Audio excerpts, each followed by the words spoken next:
If you've been a long time follower of my channel, what's the first video I did last year that really caused a lot of controversy here in the YouTube-oriented manosphere? What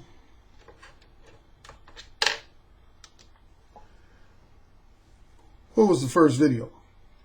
If you got a good memory. Now, if you're a new listener, you wouldn't know. But if you've been following me since I first got on YouTube, matter of fact, speaking of that, my 1-year anniversary is coming up a week from tomorrow, next Thursday, April 5th. April 5th will mark my 1-year anniversary on YouTube. I did my very first video on April 5th of last year. It was actually an attempt at a live stream that failed miserably. The video wasn't good. The audio was, it was okay. But yeah, my very first video podcast, I tried to do a live stream. And yeah, I didn't do well. But anyway, that was my very first video podcast. It was on April 5th of last year. But yeah, my first, what I would call truly controversial video that caused a lot of chatter among other YouTube hosts was when I did a video in roughly mid-June of last year where I told men to stop whining and complaining about women's behavior. To quit whining and complaining about women's behavior. And I know for some of you all, that's just going to be your life. You're going to spend the rest of your motherfucking life whining and complaining about women's behavior.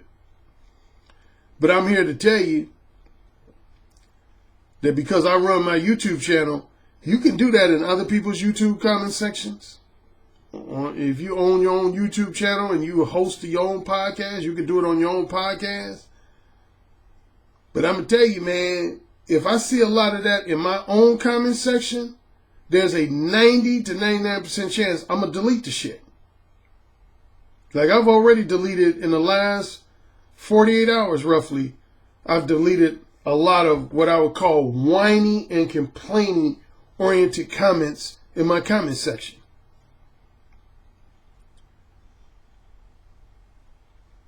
Fuck wrong with y'all, man?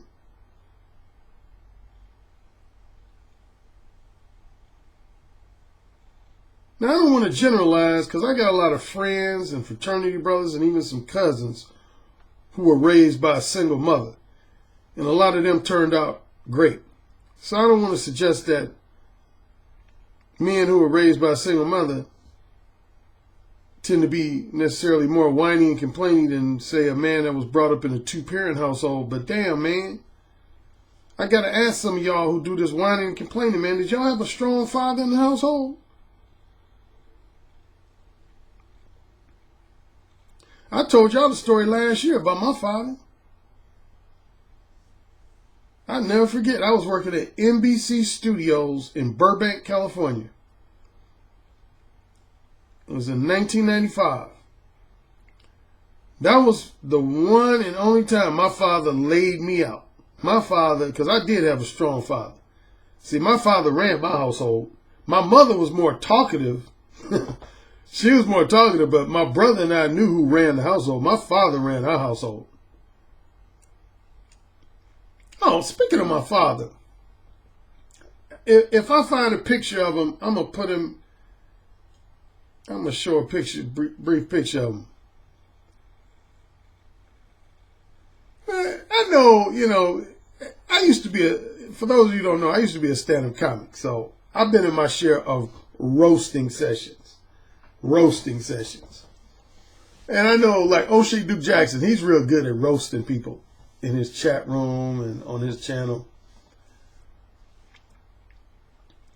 Another YouTube personality, I'm not going to say his name, but I think some of y'all know who I'm referring to. He tried to roast me the other day on his channel. He tried to roast me, mainly in 2 areas. And one of them, you know, I set myself up for it, so I'll take it and be a good sport about it.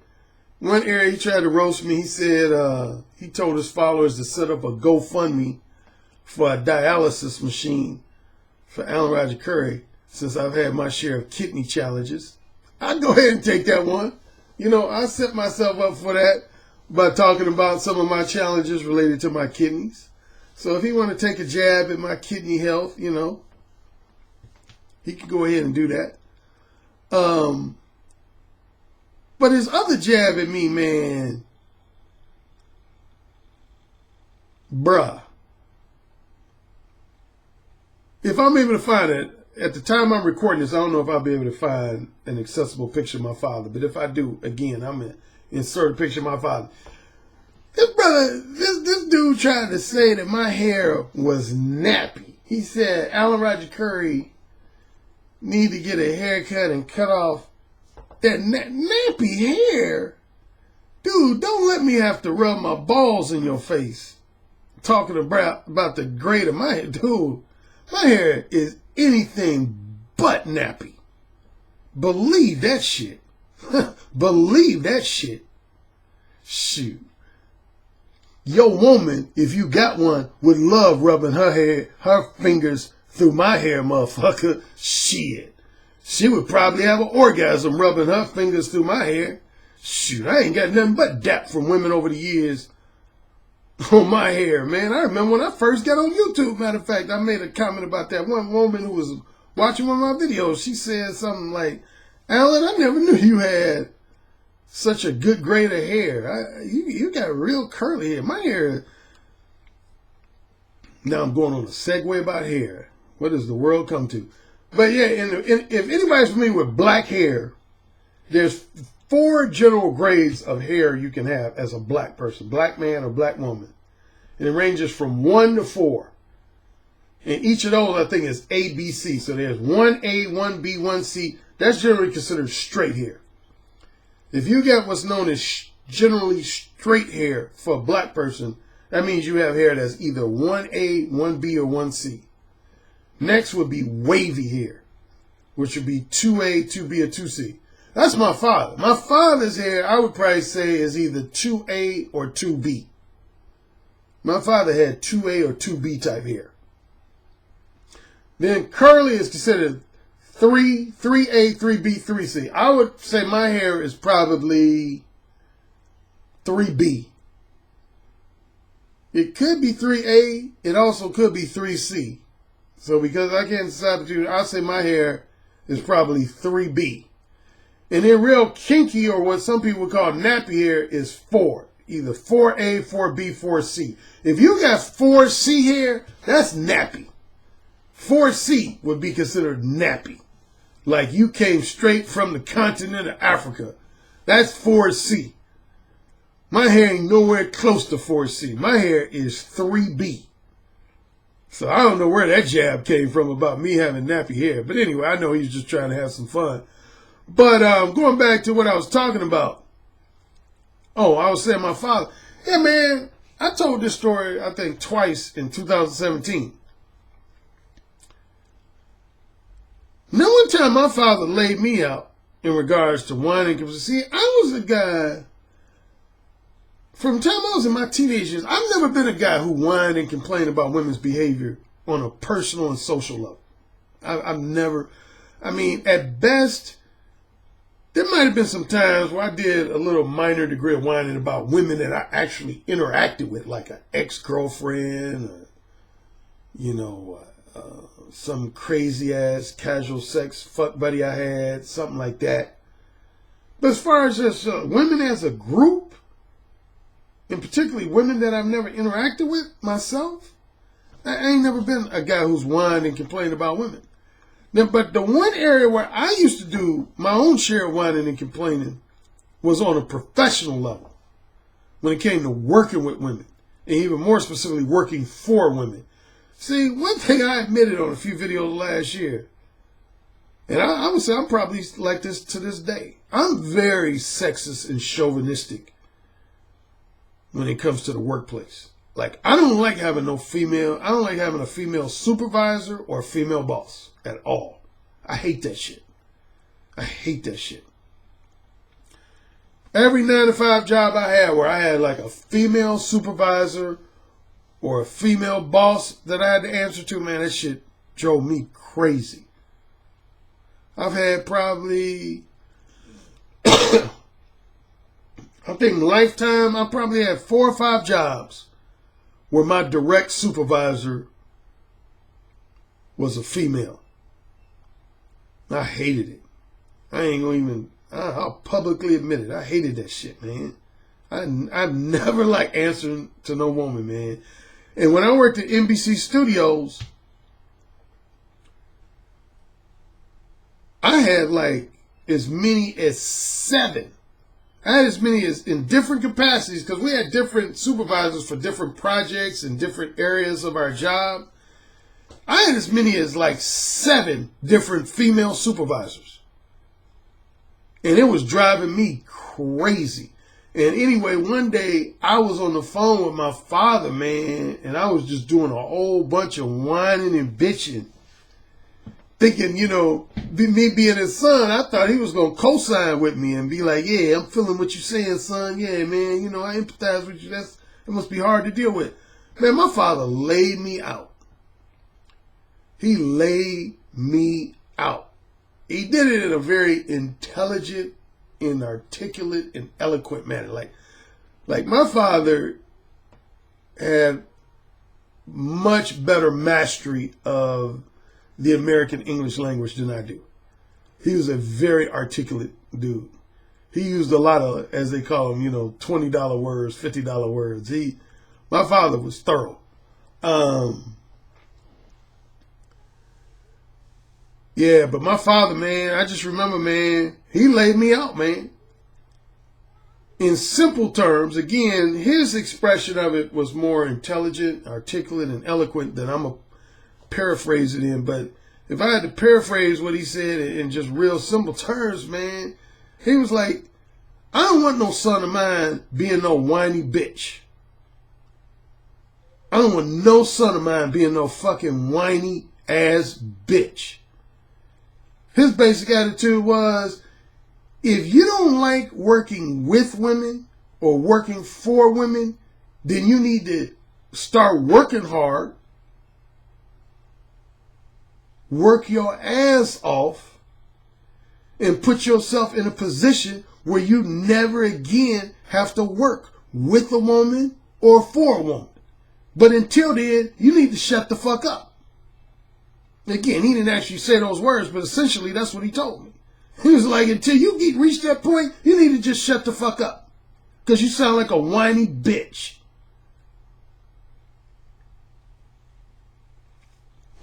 And look where I am today.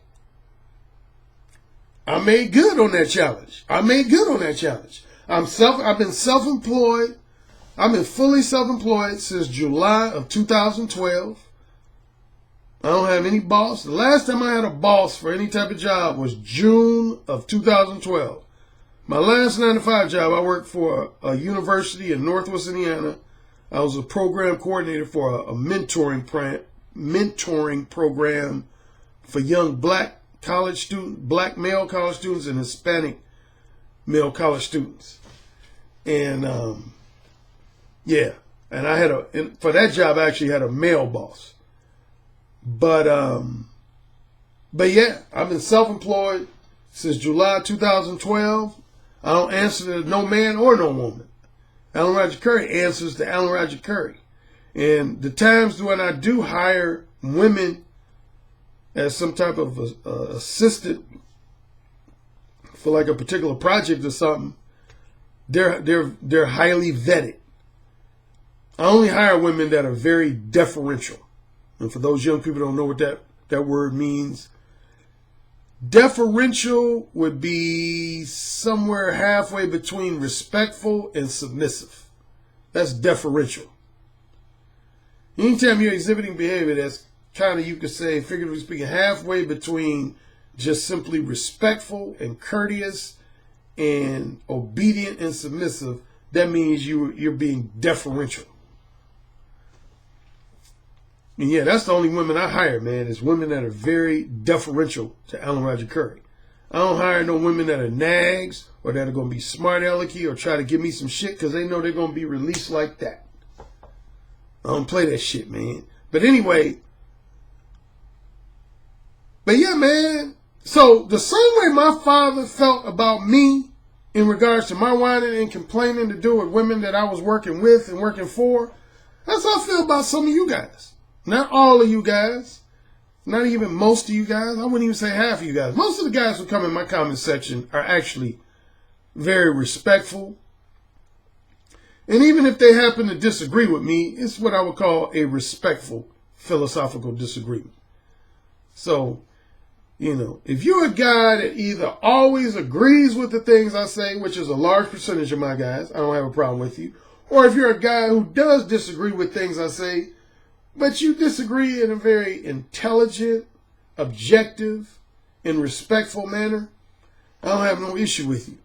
But when you come in my comment section, man, just saying something that's silly, you're going to get deleted.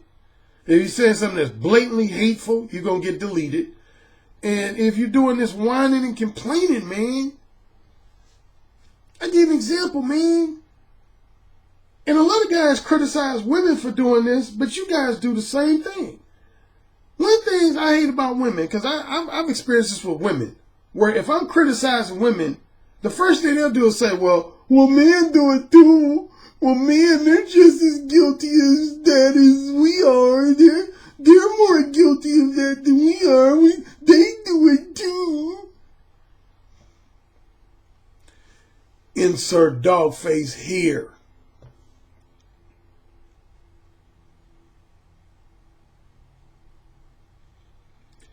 Man, some of y'all men, again, not all of y'all, not most of y'all, not even necessarily half of y'all. But there's a good percentage of you guys out here, man. I don't know if this is a millennial thing or what, man. If I do a video and I'm talking about the flaws and weaknesses of men's behavior, that's all I want discussed. Okay? You get that? Now, if I'm doing a video where I'm talking about the flaws and weaknesses of women's behavior, then I invite you to join in with me and discuss the flaws and weaknesses of women's behavior. But if I do a video that's centering on the flaws and weaknesses of men's behavior, then that's all I want to read about. Whether it's an agreement or disagreement, that's all I want to read about. But don't come in my comment section talking about, well, women do this too. For example, if I call men manipulative, men will say, well, women are manipulative. Who gives a fuck?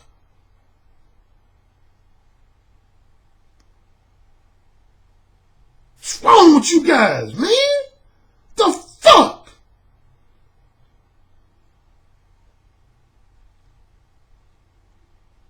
And that's why I asked the question, man. Did y'all have strong fathers in the home? Because if you did, man, I want to talk to these motherfuckers, man. Real talk. If you had a strong daddy in the home, I want to talk to your father. I want to ask him some questions about your ass. Shifting the blame to women. Well, women do it too. Well, women are just as guilty of this as we are. Well, they be doing this, and women be doing that. And I mean, we shouldn't be criticized for doing this because women do it too. Man, what the fuck? How can any of you all get any pussy, man? Seriously. How can any of you get any pussy talking like that? Women, I pushed this woman in the face because I read this article that said women sometimes punch men in the face, so I punched her. I don't know why I'm getting arrested for domestic violence. Because, you know, women do it too. They punch men in the face and they don't get arrested. How come I'm getting arrested? Because you put your hands on that bitch, motherfucker. That's why you getting arrested. Fuck you talking about?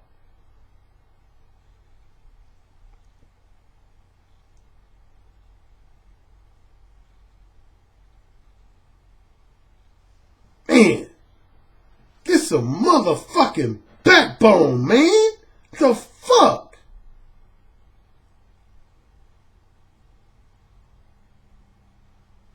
So yeah, I know there's a lot of you all woke up this morning and was like, where's my comment at? Where's my comment at? Where's my comment at?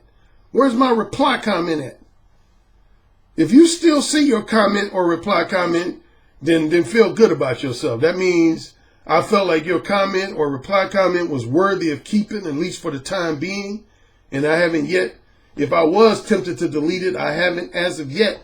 But there's a lot of comments. Shit, I probably deleted about 15 to 20 comments and or reply comments in the last 12, 24, 36 hours. Because y'all motherfuckers whining.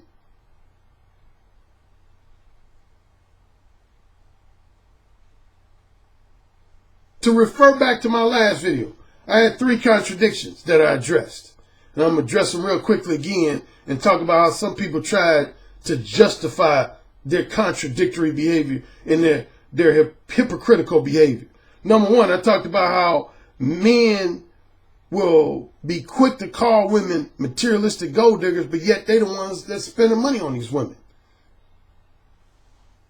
And guys go, well, I mean, women, they deserve to be called gold diggers because they always, they want to charge me more money to try to get in their pants than they charge, that womanizing alpha male. They didn't charge him no money.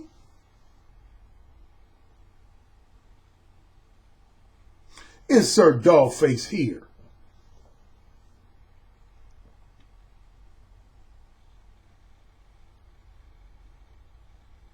Like that genuinely surprises your ass.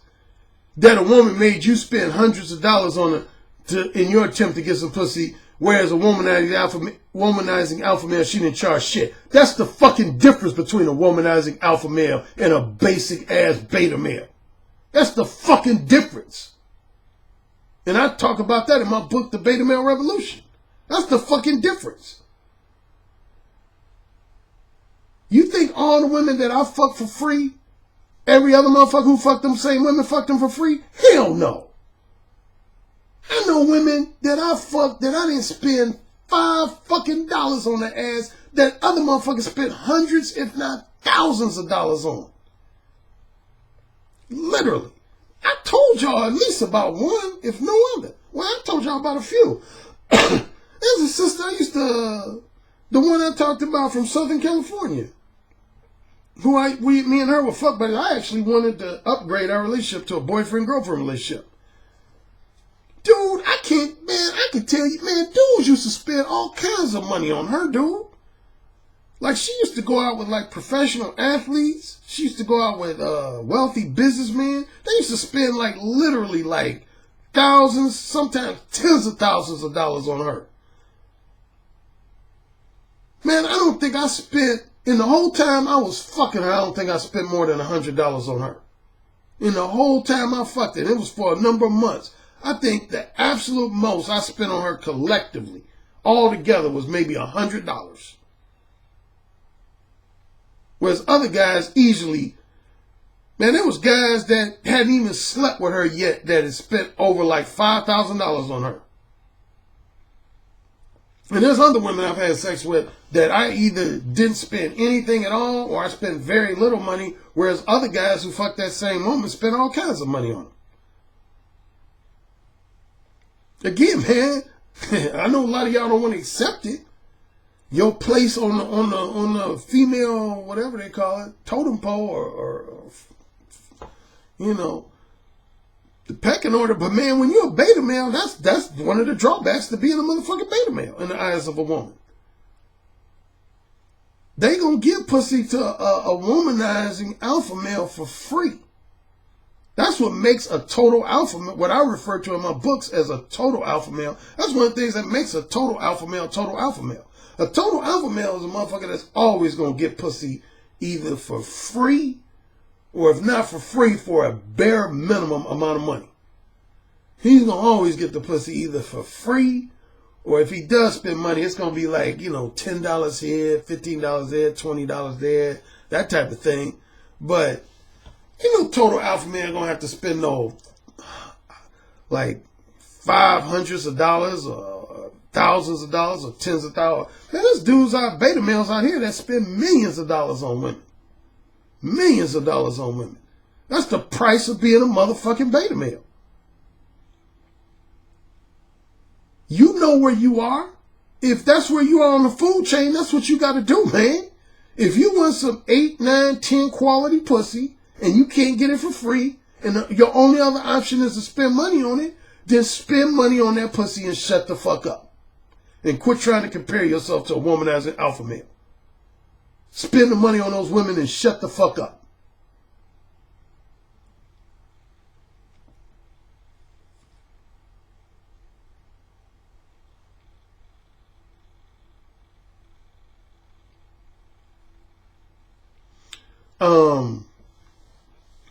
Second contradiction, the one about emotions. I didn't get too many whining and complaining comments related to that one. So yeah, you guys see, I ain't going to admonish you to do it there. I'm trying to think. I don't remember any particular comment that I had to delete where guys were whining and complaining about. The main assertion I said on that contradiction was a lot of men are quick to say that women are more emotional than men and tend to become emotionally attached to men after they have sex with a guy 2 or more times. But I made the argument that shit, it's really men that are the more emotional ones. I've known men to say that they were in love with a woman before they even had sex with them, just because a woman was like drop dead gorgeous. As a matter of fact, somebody wrote in my comment section, they said, my friend who I haven't talked to in a while, my fellow dating coach, David X, supposedly he said the same thing, that he asserted that he believes men become more emotionally attached to women than vice versa. Yeah, that's been my experience, man. Particularly, again, if the woman is really, really good looking. Now, I don't know too many guys that instantly fell in love with a woman who say was like maybe average or less than average looking. But man, I know a lot of guys, man, when they're in the company of like really beautiful women, again, what most men would call H, 9s, and 10s, man, I know a lot of men be like, man, I'm in love with her. Oh my God, she's so gorgeous, man. I want her to have my babies, man. I'll put a ring on her finger tomorrow, man. Oh my God, she's so fine. Oh my God. See, that relates to that video I did when I talked about men player hating on other men. You want to know one of the number one things that makes men become hateful of other men? I'm going to break it down to you. I've already, if not talked about it, alluded to it. I'm going to tell you one of the biggest things that makes a man hate another man.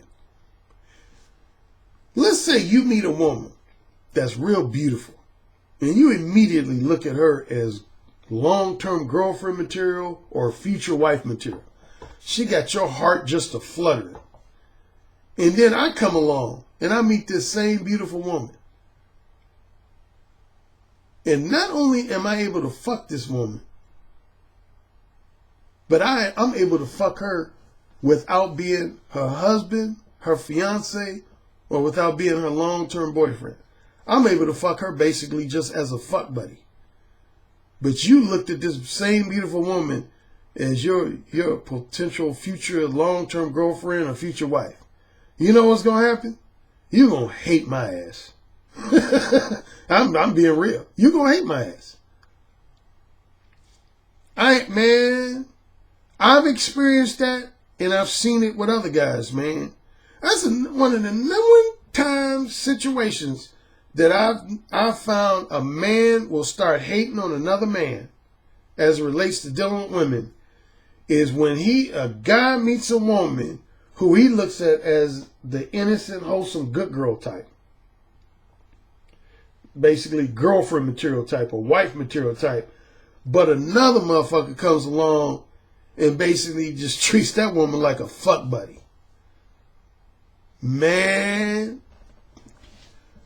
all you womanizing alpha males out there, if y'all listening and watching right now, y'all know I'm telling the truth. And I invite you to co-sign with me in the comments and say, y'all know I'm telling the motherfucking truth. Y'all know I'm telling the motherfucking truth. If you're a womanizing alpha male and you're able to have women who are 8s, 9s, and 10s as fuck buddies, whereas another guy can't even get that woman to be his girlfriend, fiance, or wife, man, them dudes gonna hate your ass, man. Matter of fact, I had a good friend, and he's actually kind of semi-famous now, but I'm not going to say his name. But he went to Howard University in Washington, D.C. And he was telling me a story when he was in college. He said one time Eddie Murphy, the former box office movie star, Eddie Murphy came up to Howard one day in a limousine. And it was like him and like 4 or 5 of his boys. And he said Eddie Murphy was selecting women like men select a suit. He was just picking them out. He was like, okay, I want that one, that one, that one, that one, that one over there, that one over there, that one, that one, that one. He said, man, he was just choosing women, and they was all game to get in the limousine and go with him to some hotel or something. And here's what my friend told me. He said, man, I loved Eddie Murphy up until I saw him do that at Howard. I said, what, that changed your attitude towards him? Well, I mean, basically I was like, why did you all of a sudden become a hater of Eddie Murphy? He said, man, Alan, you don't realize, man, the women he selected to go back to his hotel with his buddies, it wasn't like they was like the kinky freaks of the campus or the hoes and sluts of the campus. These were like the good girls, man. These were like the women that other guys was trying to get to become their long-term girlfriend, man. These were like the fine women, man. And he was just choosing them like they was just 2-bit sluts off the street. And they was game for it, man. He was like, man, he said, I ain't gonna lie, Alan. He said, that kind of fucked me up, man. That kind of fucked me up. He said, I never looked at women the same way anymore. See, you could say, and figuratively speaking, that was my friend's red pill moment, red pill awareness moment. That was his red pill awareness moment. Yeah, see, he was one of them guys who, like, what did I do? I talked about this on a recent video. I said how a lot of guys like to have women placed conveniently in the category of either a 5, meaning a wholesome, strictly monogamy-oriented good girl, or a 1, which means a woman is an openly kinky and promiscuous slut. That's how guys feel comfortable, is when they know all women are either 5s or 1s. But once it's revealed to them that women are actually 2s, 3s, and 4s, for a lot of guys, man, they have a hard time processing that shit. And my friend, man, when he saw all the women again who he thought were like innocent, wholesome, monogamy-oriented good girls getting in that limousine with Eddie Murphy, he was like, well, damn.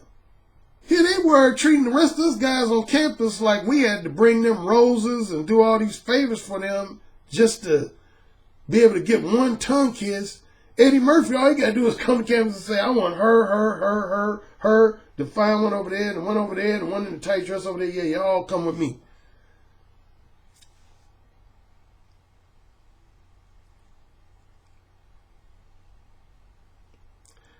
That's real life shit, man. That's why I be on on my YouTube channel trying to wake y'all the fuck up, man. One of the first comments that they used to be quoted a lot by a lot of my followers is far back as 2006, 2007, 2008. I used to make this comment, man, and it rings true to this day. My simple comment was, one man's girlfriend material or wife material is another man's side piece material, mistress material, or fuck buddy material. And that's the truth, man. The quicker y'all realize that, the more awake you'll be.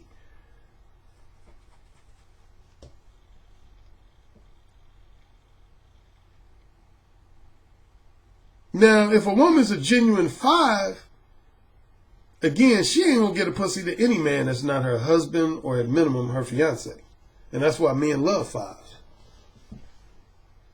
And on the flip side, a woman who's a 1, she gonna get a pussy to any man she's physically attracted to or offers her the best sum of money. But the women that fuck y'all up, as I said in my last video, is the women who are the 2s, 3s, and 4s. That's who fuck y'all up. Is the women who are the 2s, 3s, and 4s. Those are the sexually duplicitous women.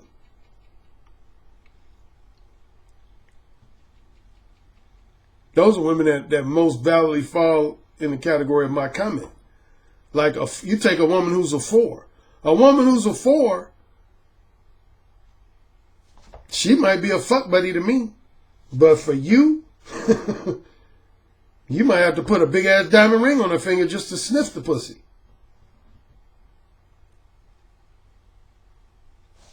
That's real. So, anyway, so I covered the materialistic gold digger contradiction. And then the final one was about promiscuity. I think that was the one I got arguably the most whiny, complainy comments on. The most whiny, complainy comments on.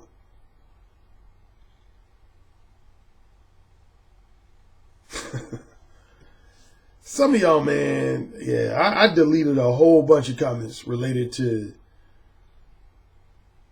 women's promiscuity because some of y'all just don't get it.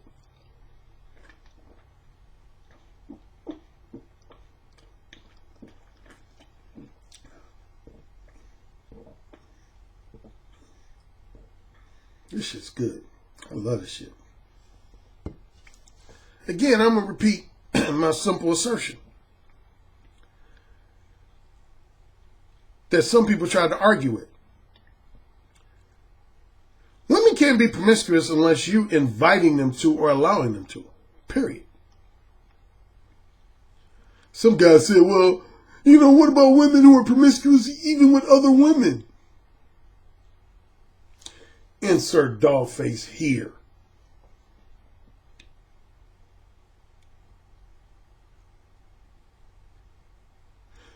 Like your ass wouldn't marry a woman who's only had another woman's fingers in her pussy and tongues in her pussy. Get the fuck out of here. Don't act like you wouldn't marry a woman if you knew for a fact that the only thing that's been in her pussy is another woman's tongue or another woman's fingers. Get the fuck out of here.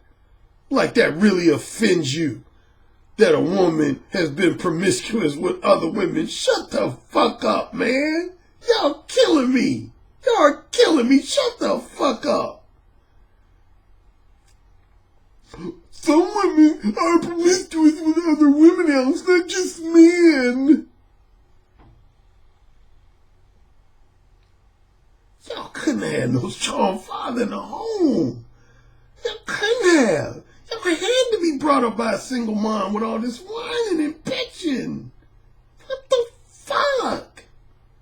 Dude, my father would have kicked me out the house if I was whining and bitching like some of you motherfuckers do. Damn.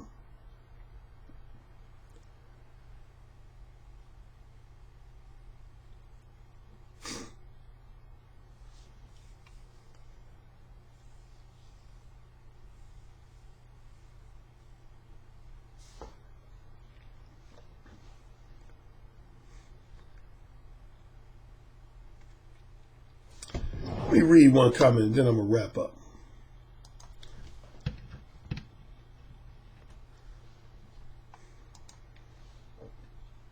There was one comment I saw that really caught my eye. I need to delete it.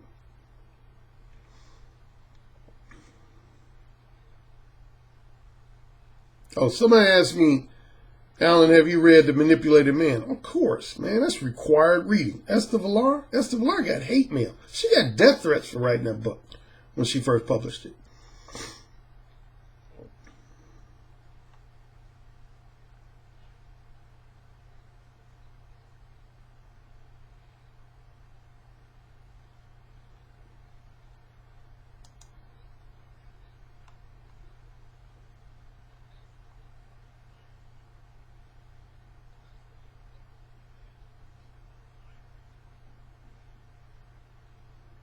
Yep. Well, this is not a disagreement. I had a guy named Rob Earth who co-signed with me about saying that men were more emotional. He said that a lot of men, we tend to present the public facade that we're all strong and emotionless. But in reality, he said we can have a very fragile ego. That's been my experience with a lot of men, man. A lot of men, man, don't even try to act like it's just women who get emotionally attached to men. Again, man, I've witnessed a lot of men. I'm talking about like close friends of mine who became emotionally attached to a woman like within a matter of days. Particularly if that woman was like real fine, man. Men love, like, there was a YouTube podcast host I listened to not too long ago who said that. He said physical beauty is like his #1 criteria for a female companion. He said she has to be beautiful. And see, that's why guys like that, them the guys that they be falling for women so quick. They be ready to marry a woman like a week or two after they meet her. Like Michael Douglas. Michael Douglas, he said, I told this story in the very last video. He said he was ready to marry Catherine Zeta-Jones almost as soon as he met her. He admitted that in an interview. I'm trying to find this one disagreement. Oh, I think I got it. Okay. Let me read this. I'm gonna call out this guy by his username. What I say goose.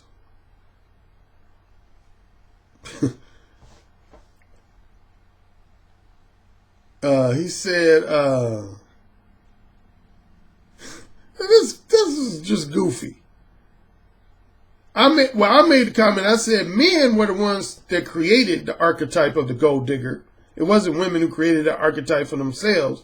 Because obviously, if no men are offering women money for their sexual companionship, how the fuck can a woman be a gold digger? So it had to be men with means who created the archetype.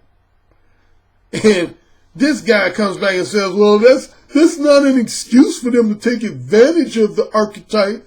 Do deadbeat dads get a pass for taking advantage of that archetype? How about manipulators, abusers, and rapists? Man, what the fuck are you even saying? What the fuck are you even saying? That didn't even make sense. Your so-called analogy? How can you compare a deadbeat dad with a fucking gold digger? What the fuck are you talking about? What does a rapist have to do with a gold digger? What the fuck are you talking about? That didn't even make intelligent sense. You're lucky your comment's still up here. I'm probably going to delete this stupid shit. I said, how could women become promiscuous with men if all men were permanently committed to only engaging in sex with a woman who is their wife, fiance, or long-term girlfriend? His response, because women don't want to settle with one man. 90% of women all want the same man at the top. There's no way the few men at the top can take care of all those women.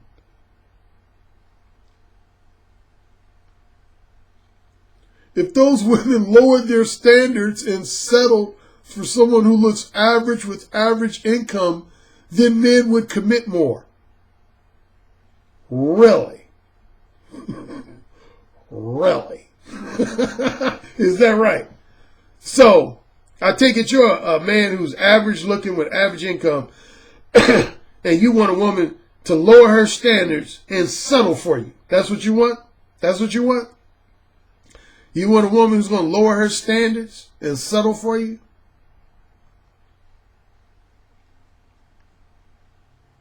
That's what you want? Okay. All right. That's going to make your life complete, is it?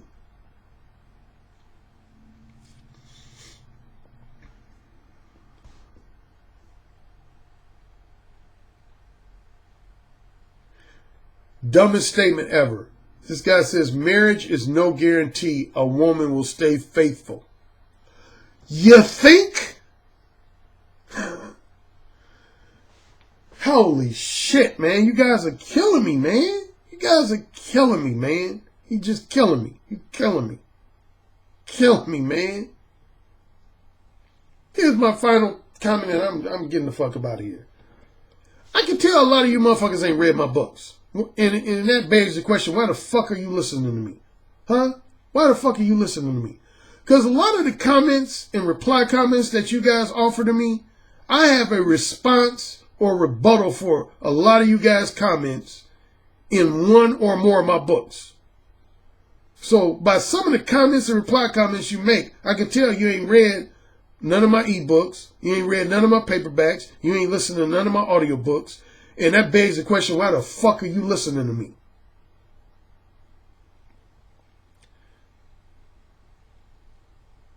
Dumb shit's gonna get deleted. Okay? From this point forward, I've technically gave out this warning before, but man, if you write whiny, complaining, dumb shit, I'm going to delete that shit in a matter of seconds. If you write whiny, complaining, dumb shit, again, if I'm doing a video where I'm talking about the flaws and weaknesses of men, all I want to hear you discuss is the flaws and weaknesses of men. I don't want you coming in my comment section talking about, well, women do this too, and women do that too, you know. Women, they talk shit about us, so how come we can't talk shit about them? You know, Alan, you're not playing fair, man. I mean, they get to do shit to us.